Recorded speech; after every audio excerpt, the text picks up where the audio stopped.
Bismillah. Now we're going to start questions to our panelists.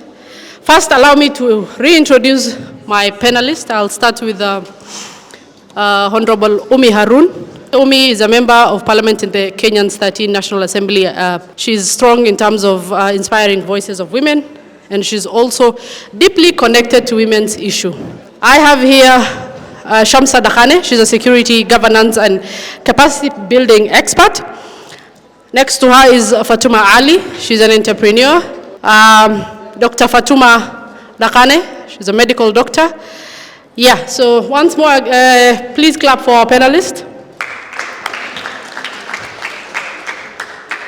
So I'll start with Umi. Umi, karibu sana. As you said, we go way back. Karibu. Umi, your first question is, what legislative measures are currently in place to promote women's mental and reproductive health? How can women at the community level effectively engage with leaders and decision makers to influence policies and decisions that directly affect their lives? Thank you. I think I'll summarize so that I don't go on and on. Kenya is not short of laws, precisely. We are not short of policies. We are one of the countries that have the most advanced laws as a country.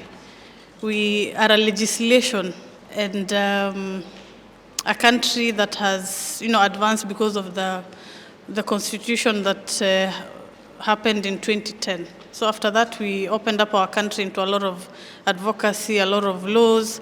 Many bills have come up. I think we have 290 elected members of parliament, then 47 women reps, then 12 nominated, then 47 elected senators, then 20 nominated senators. So every member in both houses, if you add up, go above 400. Each member has a law, a policy, blah, blah, blah. So in terms of what laws are there, I think most of us are aware, but I want to just briefly quote the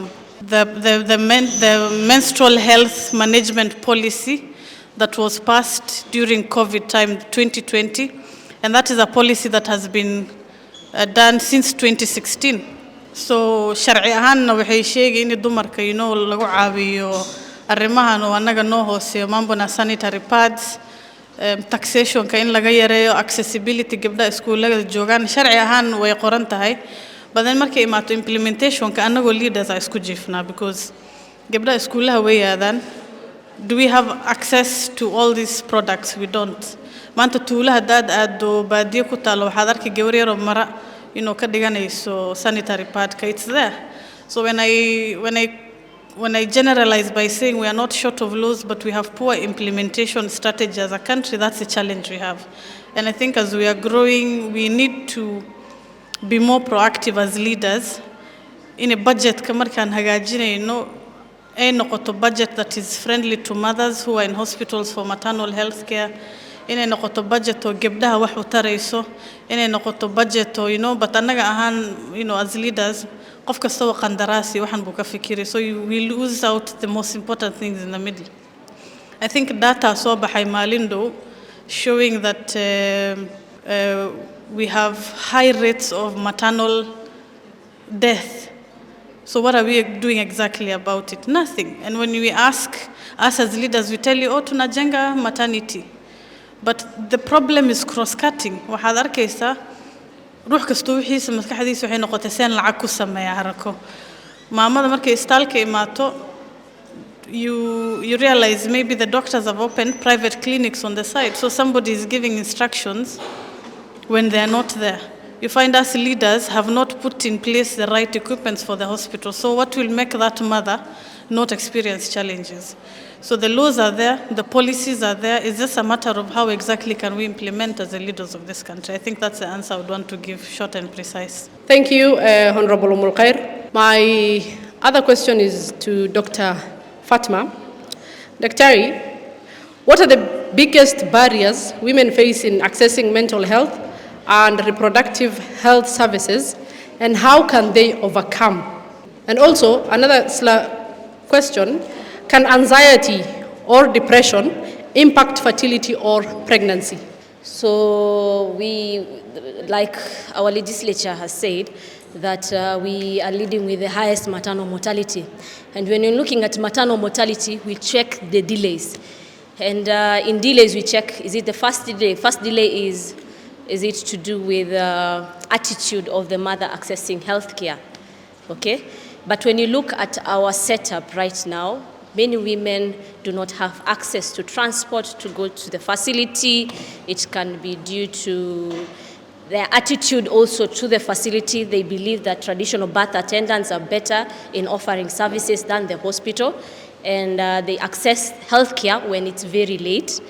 Also, it can be due to not even having accessible facility near them, okay? Other things, it can also be calamities that you're facing. Drought, making them to move in a higher distance from the facility, okay? But we wish that we could have a mode on how we can make our women access healthcare. We focus more on women that are in the township setup, but why don't we look at women who come from very far? Because the women that we're losing, they come from very far. Am I being biased? I think it's the truth. The women that we're losing, they come from far.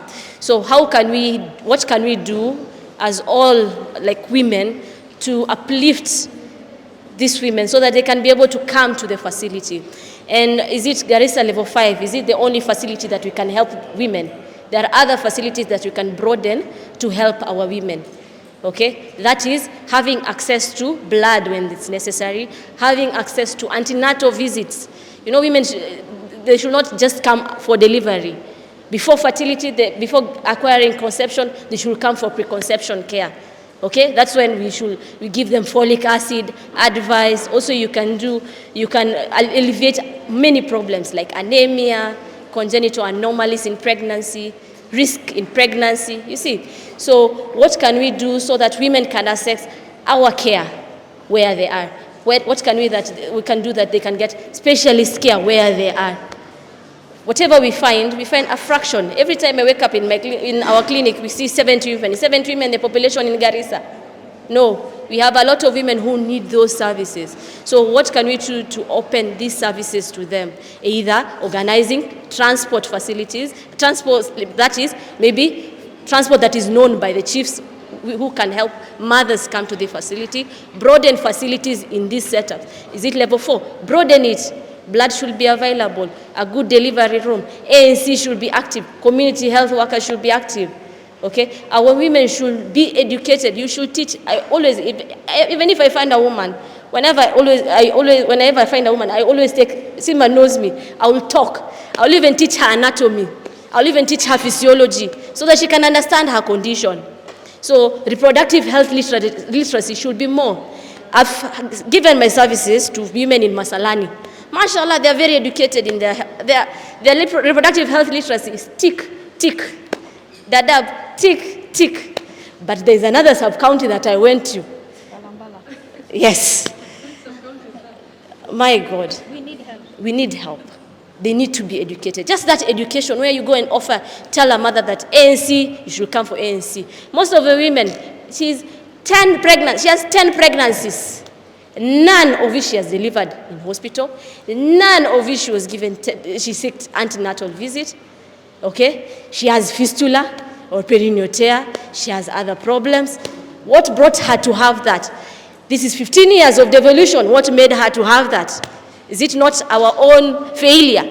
Can we complain about marginalization? We marginalize ourselves, sadly. So what can we do to help our women? I am happy that we have a lot of people here who can give good input to help our women. Well articulated. I hope I can be that articulative. I'm not, talking is not my strong suit. So in terms of mental health awareness, I think that one is the number one thing that we need to create in our mothers. Awareness, awareness, awareness, especially the people on social media. I really hope you get this out there because a lot of women are stigmatized. You can find that there's something called postpartum depression, postpartum psychosis, yeah? But instead of the patient coming to the hospital, we need to treat, yes, holistically. But if someone comes to the hospital and is given medication, waa laga daadinaa daawooyinka. Meeqa qof aad aragteen oo saa lagu sameeyey? Waa buux. Yeah? So awareness is really important. Yeah?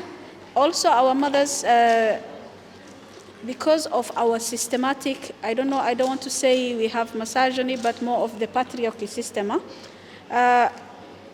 you can find that some of the mothers are already in depression even before delivery. Yeah? So there's something that is very common and which is normalized among our society. Yeah? GBV, yes, people frown on it, but what other form of abuse? Financial is very common. Financial and emotional is very common. And if someone comes to seek help, even from the next fellow person, they are told, you know? So the person is not told, go and seek help, go seek counseling. Yeah? We also are in dire need of Somali women to honestly go into psychology. And one day I'm hoping we can pool our resources here, inshallah, so that one day we create something called Women's Safe Haven. Yeah? Women's Shelter. Yeah? And probably come and give our services for free, even if it's sadaqah. I don't care even if someone makes one day a rehab facility, because which is also, sadly, the Khan'ilis areas in Somali, we don't put psychologists. Sinikweli, we don't have any specialized care. Kazi ni kuchapa watu na kusomea watu Quran. Yeah? Quran wala akhriya, lakini qara'a. Is there anything that you solve by being beaten? No. Yeah? So one day I hope we change this. I really hope. Thank you, Dr. Fatuma. That was a good insight. Sindio? My next question is to Fatuma Ali. Fatuma, let's talk about women and entrepreneurship. Yeah? Because our women now are becoming more entrepreneurs than before, right? So what are the most significant challenges you can say, and how can they be addressed in the world that we're in today? Is it safe, first and foremost, for a Somali woman to be a successful entrepreneur? Assalamu alaikum. Codkayga inta badan horta it's very low. I hope I'm audible. Inay maqlaysiin baan rajaynaya. Muna asked whether it's possible to be a successful Somali business entrepreneur as a female. Yeah? I believe I'm not at the level where I wished I would be one day, but alhamdulillah, so far so good. I believe it's possible. There are women I look up to, Somali women at global level. So yes, it's possible to reach the peak of your success if you work hard towards it. Su'aasha iweydiisay waxa waaye the challenges we face as women entrepreneurs and how they can be addressed. I think I can list the challenges until tomorrow.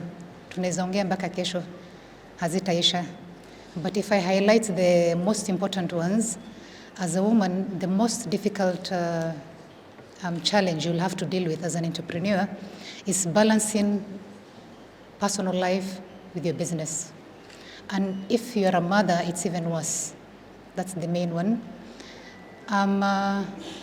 Normally, we are in a society, unfortunately, that expects more from women, and that has set guidelines and ways of life we should conform to.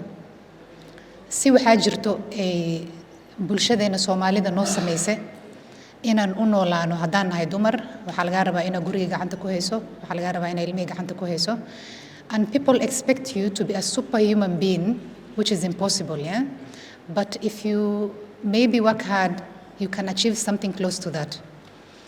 And I can comfortably tell you, as a business entrepreneur who leads a team of almost 170 ladies that I've employed directly under my businesses, different branches, that Somali women are superhumans, because the things we do and how we balance them, it's amazing. MashaAllah, tabarakallah. It's out of this world.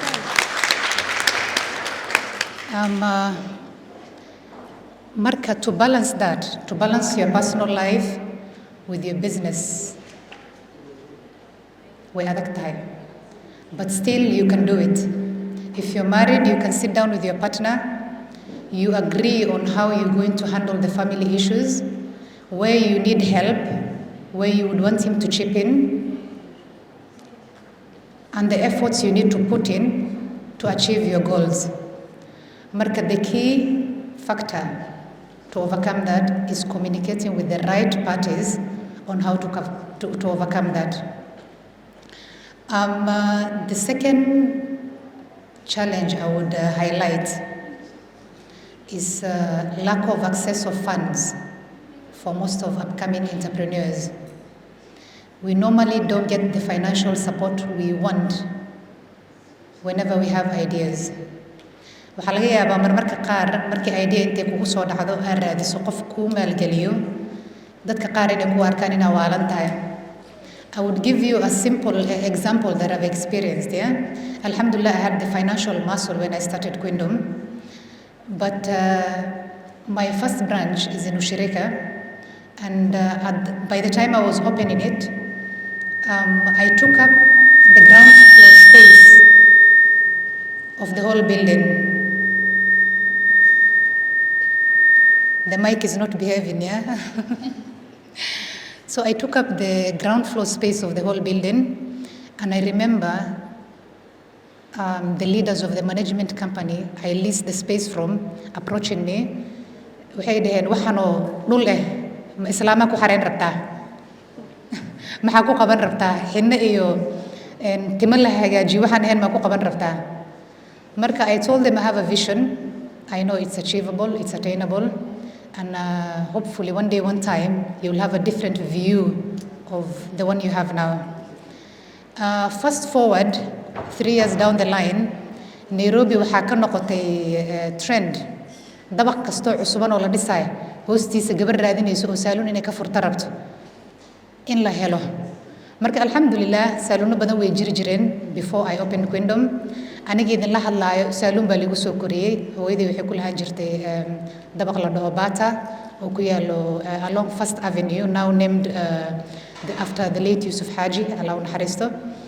So Bata is saloon ku lahayd, but those days they used to be very tiny. One room saa la kiraysan jiray with Muna was telling me my voice is very low and I'm soft spoken. I don't know whether that's the case. May maqashin.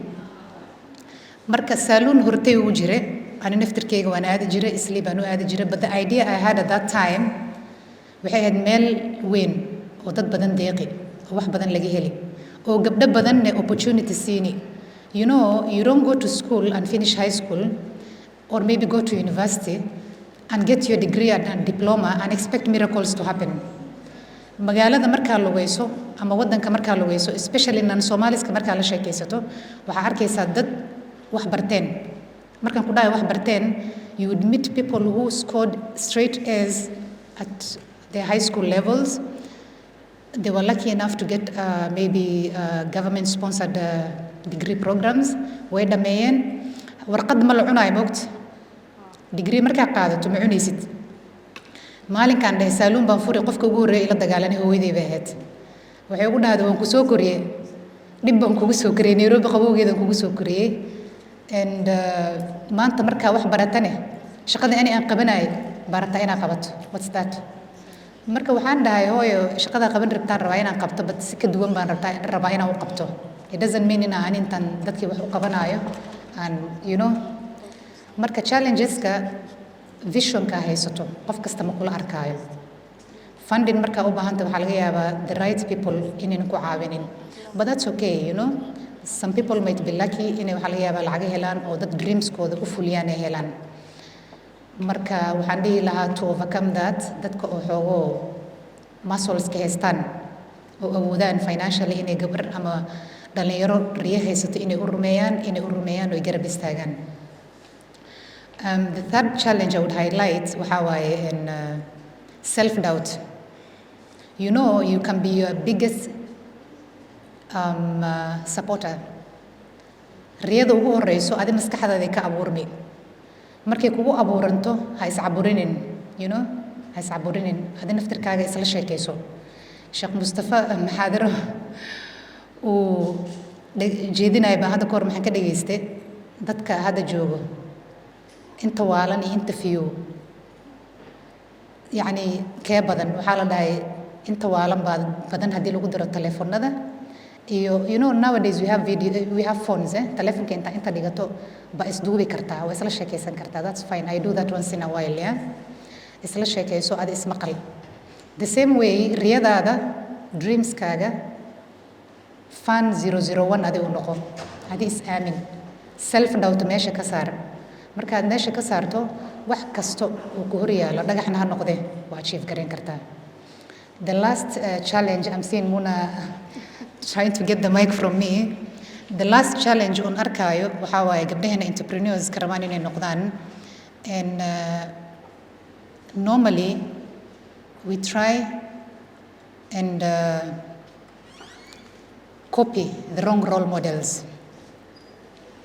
You know, social media waxa ka aragtiin is totally different from the reality. When I tell you that, waxaan idin kala hadlayaa at personal level experience-yada ani aan arkay.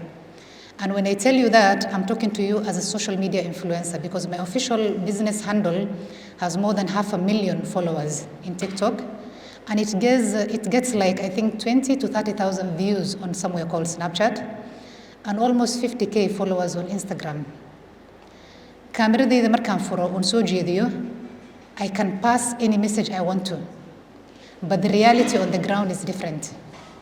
If you want to be a female entrepreneur and you are looking up to someone that you've seen in social media, intaadan ku dayanin, intaadan wax badan ka koobiyeenin, horta qofka noloshiisa dib gadaal u ogow because people you know most of us public profile marka public figures ka noqoto your profile is out there and it can easily be accessed let's say 70% of it qofkan inuu u qalmo horta inaad ku dayato marka hore fiiri qofkan hadduu followers badan haysto oo businesskiisa uu ku xayeysiisanayo followerskaas uu ku keenay wada sax muu ku keenay through controversies muu ku keenay gabadhaada hadduu ilaahay gabar ku siiyo haddaadan haysanin ma rabi lahayd qofkaas aadi aa ku dayanaysa inay ku dayato dhaqamada qaarkiis publicly uu qofkan la soo istaagayo hooyadaa may ku farxi lahayd hadda adi la soo istaagta bannaanka as they say social media is a double-edged sword waa mindi laba af leh laba dhinac bay afka qabtaa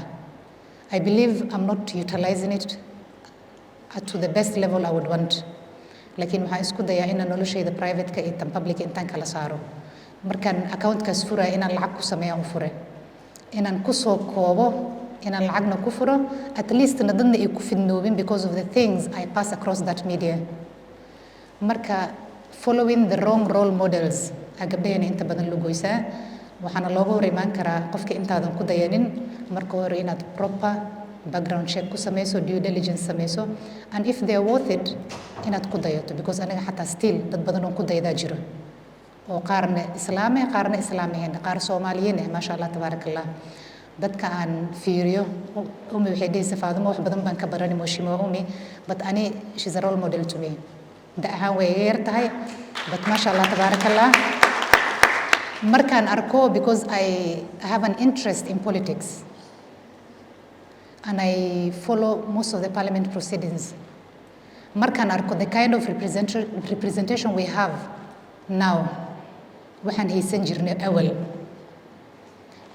markaan dhahay ma dadkii hore inay xumaayeen because dad waxaa ku jiro maasha Allah tabarakallah aan dhageysan jiray ugu horeyso Moshimo Safia the former JRMP markaan arko umi one of the waxaa waaye role models gabadhayda inaan waan rabi lahaa inay ku dayato because ayadoo la dooranin xafiiskaas markay tagtay plight-ka aan qabno anaka wuu ballaaran yahay baahidaan qabno way ballaaranta laakiin waxaan u baahannahay the right people oo wixii gudbin lahaa ani hadda waan haystaa the right media marmarka qaar waxaa i qabataa TikTok live intaan iska furto topics igumaan inaan ka hadlo haddana hooyadii baan xasuusanay because waxa aan as much as I maasha Allah anaa hooye oo islaam weyn iska dhigaayo haddana qof waxaa jira ilmanyana uu yahay who is regulating whatever I do out there marka waxaan is dhahaa dad ku badbadato meesha hadhow ami adiga ee liidin kala garan waaya qofka deeqada ku jiro marka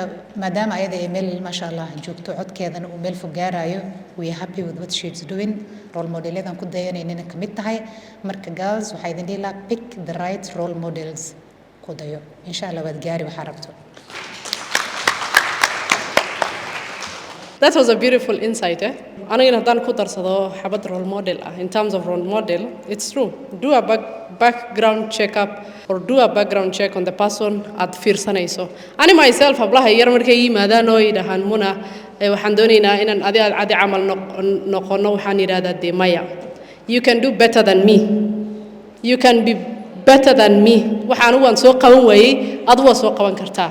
So instead of you at qof fiirsan lahayd fadhiiso waxaad isweydiisaa anu maxaan qaban karaa ani ahaan maxaan qaban karaa halkeen gaari karaa sawa because I can see very habla yar baan halkaan ugu jeedaa marka sidaas sameeyo haddii maskaxdiinaad marka hore aad ku tashateen hebel aan fiirsanaya adu maxaad qaban kartaa adig ahaan shaqsi ahaan maxaad qaban kartaa kadibna then you can look up to somebody. Okay so we come to Shamsa hadda.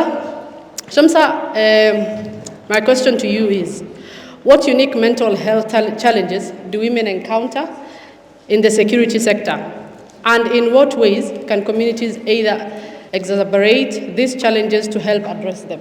When we say the security sector, there are so many women in the security sector. Mbeleni, when we were getting employed by accident 15 years ago, because we didn't have the money to join the university, now we had to get shortcuts. I was recruited here at the PTC as a police officer, and by then they were looking for 7 girls. Alhamdulillah, only 6. That's how we found ourselves in that. And it's a decision I don't regret up to now.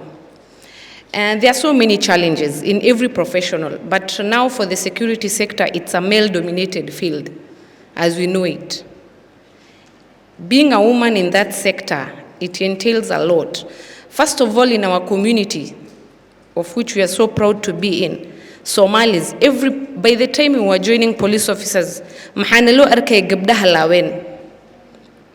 I'm speaking the truth. Maybe you may be a bit younger, but 15 years ago, I remember coming here as a very young police officer and being deployed. We were not allowed. I was working with the General Service Unit. Manalo ogalen in an uniform kabanang kalabahno. Unfortunately, mahana la dehe mahansihani na is it DRC Mela Gadal DRC Garissa. I think there are bars and all that. Yes, so I remember my hawariyar ya Rahma maxay jirte marka galiso ruuxna ku arkin hotelka sababu hataki amukiwe na chief gabadheeda police ay ka shaqeynaysa uniform ka xagga uga soo tagay tugtuga raaci ila cidda so that you're not seen you're working there because now there was that labeling. So the pressure is there in that professional in terms of being assumed that you must be tough, you must have that toughness. Maybe you are in the gender desk, a young girl has been defiled and you are the first responding officer.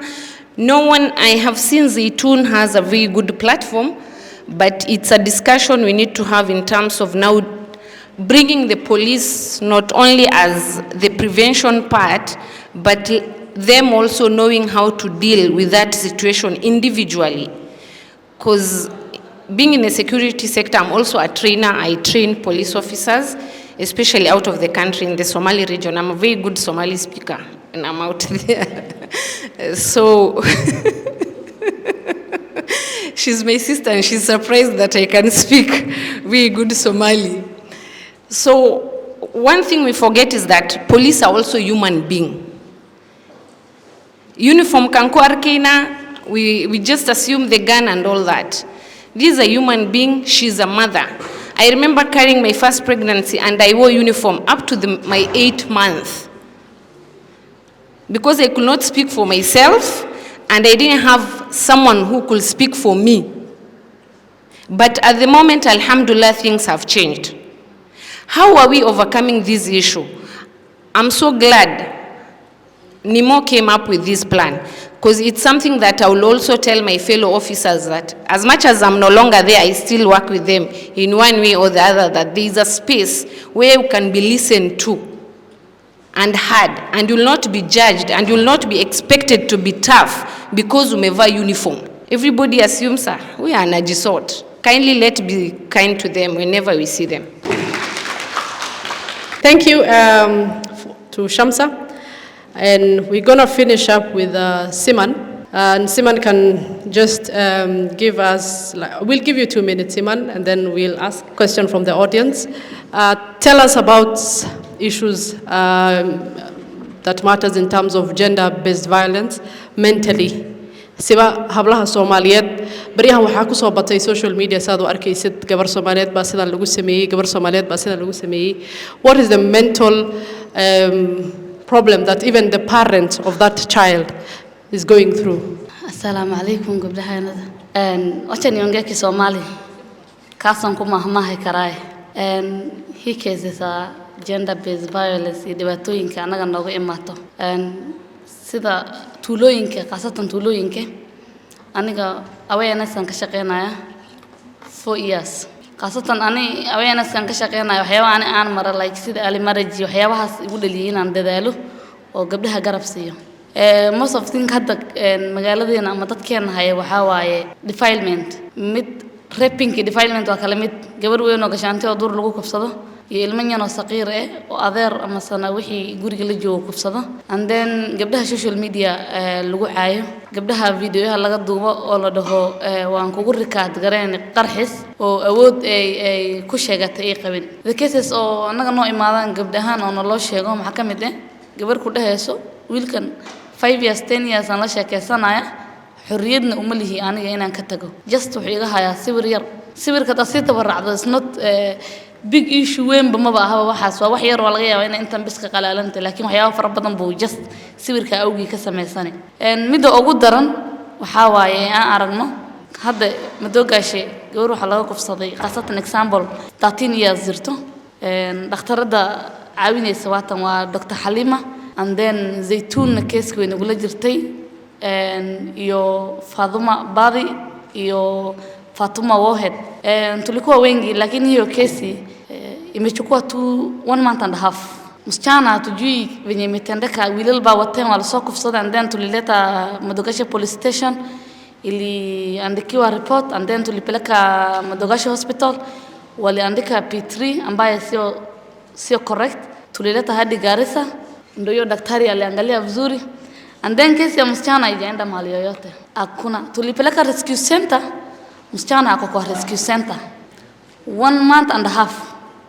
Hooyadeedii aabaheed way nool yihiin magaalada geeska joogan. Qofkii keeska soo gudbiyay masana sameeyay inuu gabadhaas la soo qaado ama good example ay noqoto wiilashii gabadha kufsadeen in la soo qabto aanu aha.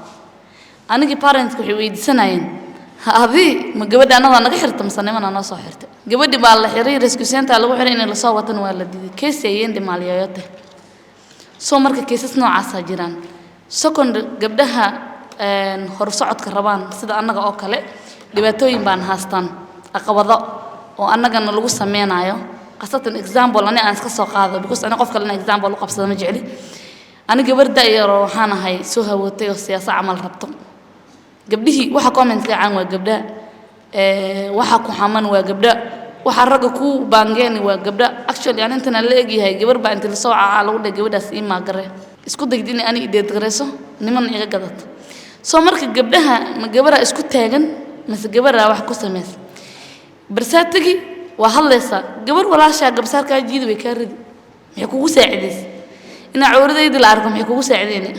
One of maxaa jirtay workshop aan iskugu imaanay staki commission gabdha ii maxaa ahaayeen wiilal waxa waaye waa women in power. Hay'adda waxay ka hadlaysaa women in power.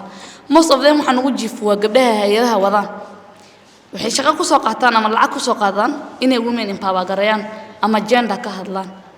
Still haddana ma ogi ma wiilashan socdaan ay shukaansi ka dhex aragtay ma ogi wiilashii anaga nagu seexini waxay sameeyeen powerkii aan lahayn ama hadalihii ama chances aan ku socon lahayn oo aan gabdhihii inaga dambeeyay aan good example aan u noqon lahayn aan wax sheegi lahayn waan la caburin nafaasada waan loo diiday aan ku hadli lahayn nafaasyada aan ku socon lahayn waana loo diiday odoo ani 4 years baan waxaan ka shaqeynayay awareness anigoo hay'ad qabin anigoo CBO qabin anigoo waxba qabin aan iska socday lacagna hay'ad igama soo galeynin just waxay dulmiga gabdhaha lagu hayaa aan yaan ka hadlay and then markii sidina la yeelo anaga waxaan sameynaynaa waan niyad jabeynaa maxaan ka niyad jabeynaa in awareness sameyno gabdhaha gabar kale ku jiifata so this is my question ana waxaan weydiin rabaa waxaan isoo fadhiistay maanta inaan question weydiiyo I need one mother ana xitaa hooyaan question ka aan ka jawaabi karaa I need one wiilashan hataa way caawin karaan inay nooga jawaabaan hal nin I need one person of security qof dawlad u shaqeeya gabadha anada inta way fadhidaa dhakhtarad this is my question one by one aan inii weydiin I need one youth I need one qof oo gabar oo ka shaqeysa hay'ad this is the question 1 gabadha hooyada maxaan weydiin rabaa asamada iga soo jawaab gabar la kufsaday and then gabadhii dhibaato haasta magaceeda uu dhacay dignity family-keeda hoos u galay ayadii mustaqbalkeeda ta ma guursan karto waxa la leeyahay waa tii bariga la kufsaday asamada adig gabadhan maanta yani taada waaye maxaa uu ogolaanay maslaxa iyo odayaal in gabadhaada mustaqbalkeeda halaawe koow wixii dumarnimada la isku ogaa jabe laba wiilashii dadkii yani nin fiican hada ma helayso duqo iyo wax laga silcay lagu soo tuuri ama nin kale extra bundles u noqon waay adig gabadhaada u ogolaata wiil ahaan rano in iga jawaabi doonaan wiilasha gabar walaasha oo kala waay walaasha sidee uga ogolaatay in waxa lagu sameeyo as a youth sidee gabar faca ama walaasha dhibaato la geystay ama sana la dulmiyay sidee uga jiifatay oo hadalkeeda u wadi waas as a woman leader sidee gabar faca oo leader ah u tahay oo dhibaataysan oo isgodayso xaqeeda ugu soo dhicin waase as a security sidee u push garan waase keesa as a crime inta meel fadhiisato gabadha ku caawin because cases gender based violence normally gacanta loo geliyaa gabar askar ah as a doctor maxaa been uga sheegi maxaa keeskaas u daba raacin kwaniini anaga aan isku jifnaa women empower waa lagu leeyahay sidee gabar walaasha ugu jifan kartaa question sidee gabar walaasha u xasti kartaa damiirka walaalnimo waxa ka soo sokaysa jinsiyan dumar aan isku wadan anaga ma kala xishoono gabar u imaanay iyadoo qaybanay ku dhar ku hor bedelay video ka record gareysanay gabar baa waxay ku dhigeen waxaan rabaa inaan meel gaaro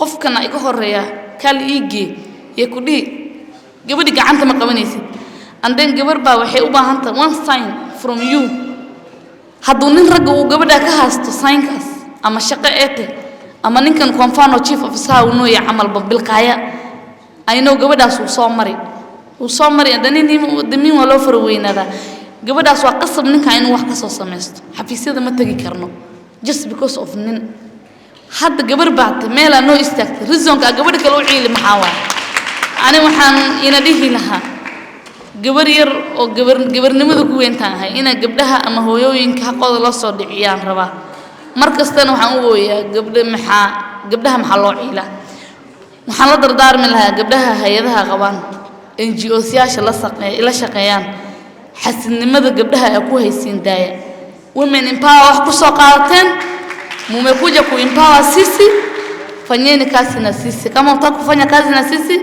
men empower hagajiso enda yako na tengeneza yako sio sisi magacaanada wax ku soo qaadan dhulkaana gelin imagine unaenda kwa hay'ad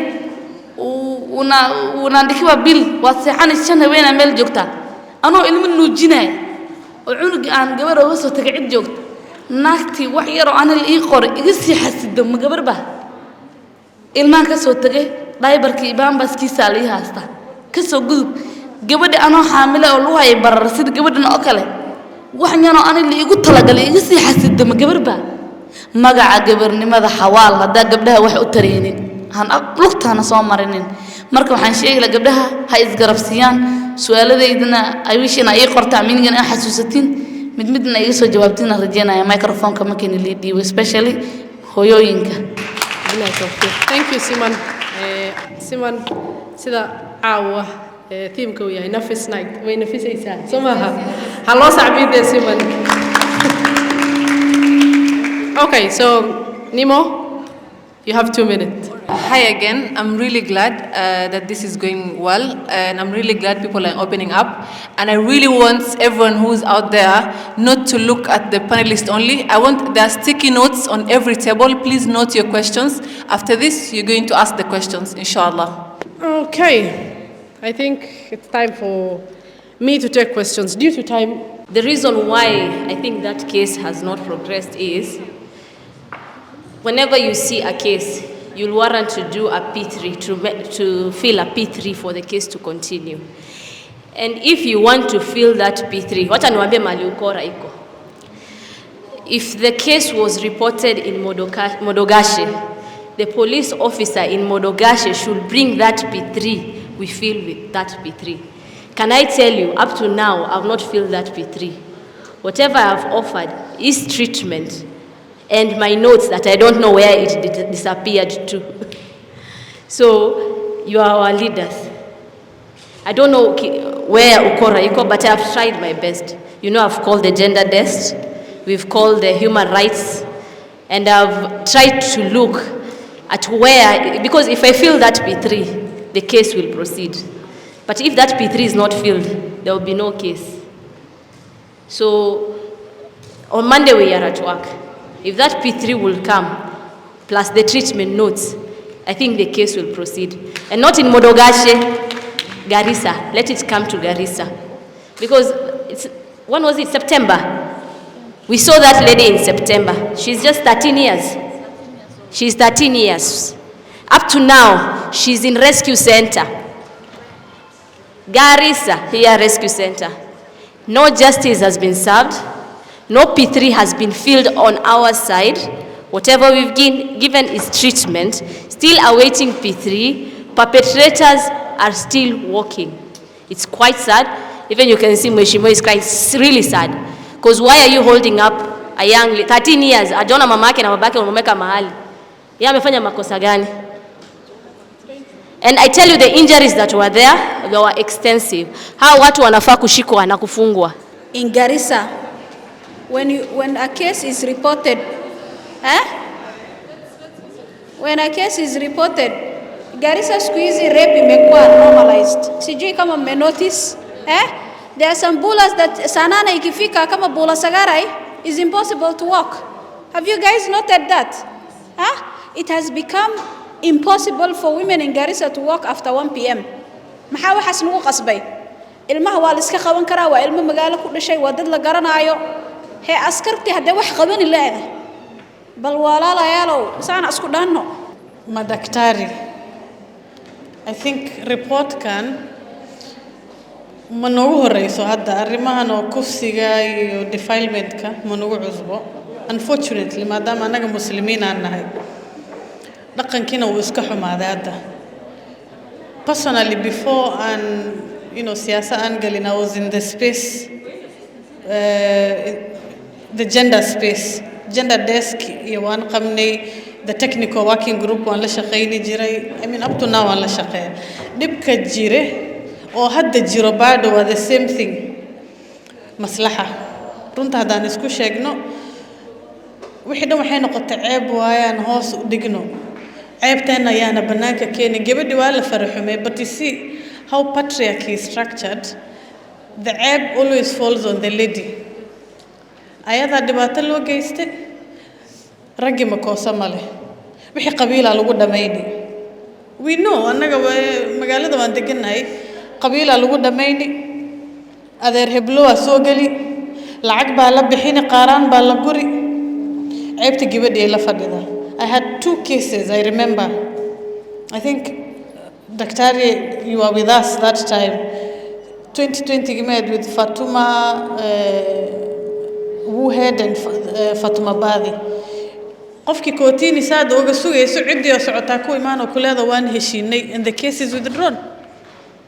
Markii askarta la gaaro askarkii hata haduu xiro community iyo guura ku imaan ku leeyahay qofkan soo sida. What do you about it? Anaga madaxay hadda na haysata dadka waad xiri ilma yar yar magaalada hadda haystaan marka aad xirto police station ka aad geeso next thing waxay gaari qabiil waay umiya wiilkeen naga xirta lagu dhama umiya gabadhayna naga xirta. What do you do?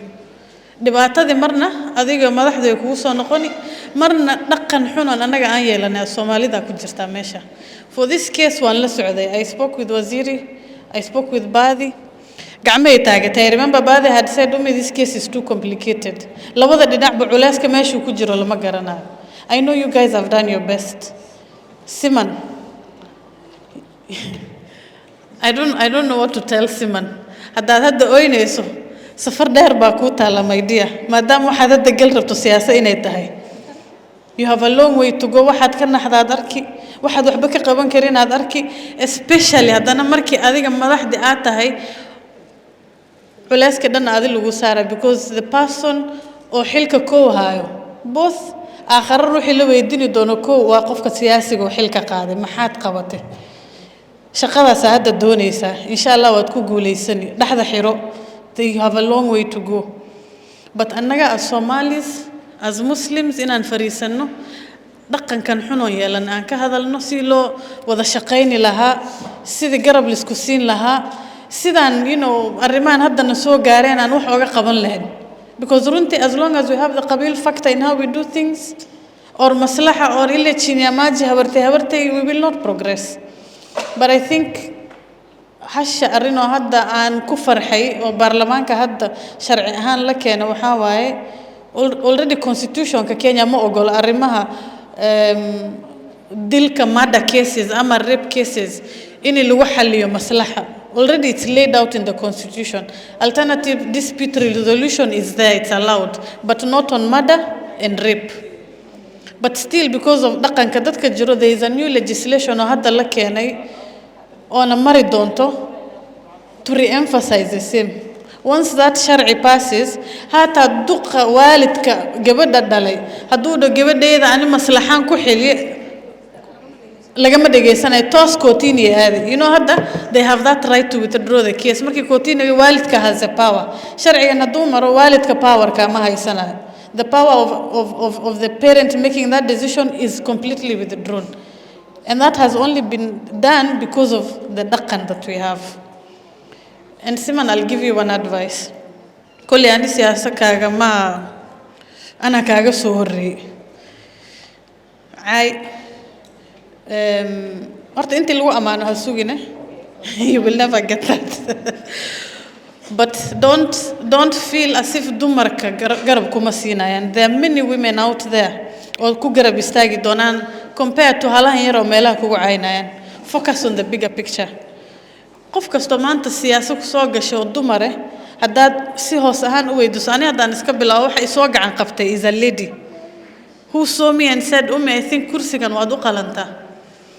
Don't feel like dumarka xasib isku. Yes, it is there oo dadka xasinimada dumarka kale kuma jirto. It's generally in most people iska bini aadan aan nahay.